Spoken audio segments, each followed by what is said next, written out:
So I grabbed my tools from the truck. These are all the tools that I'm going to need to do dryer vent cleaning. I'm going to head into the customer's house, turn on the dryer, and then I'll head up to the roof. And then I will explain to you guys what could go wrong on dryer vent roof vents, how to prevent these problems, and how often you should have it cleaned. So here on the roof, this is a very common problem.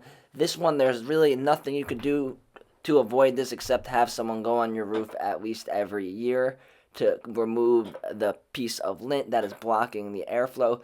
This one hasn't been cleaned in many years and it's starting to get completely clogged.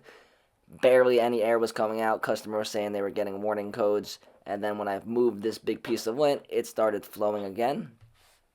A lot of people that have this issue that I see say they had other companies come and clean their dryer vent, but the other companies didn't go on the roof, so that even though they cleaned it, vacuumed it, and brushed it or blew it out, there was nowhere for it to go because it was completely clogged at the top of the roof. So that is very important that if you get someone to do dryer vent cleaning at your house, make sure they actually go on the roof and clean the roof vent, because it is very important. Here was another one, just a huge piece of lint. It looks like this one even got painted over, and this was causing the dryer to overheat, and this could be a really dangerous fire hazard. And now it's starting to flow a little bit when I removed that. And then this was one from only 1 year. This is the customer that has us come every year. A lot of people say in my videos that having your dryer vent cleaned once a year is a little much, and you could wait a couple of years. Well, this one started to get clogged with only 1 year, and once this starts, it builds up to a magnet. So that is one thing that could go wrong on top of your roof with your dryer vent. Another thing, this is one thing I see a lot, and it's these screens. So this screen was blocking 100% of the air from coming out. I didn't feel any air. The dryer was on full blast.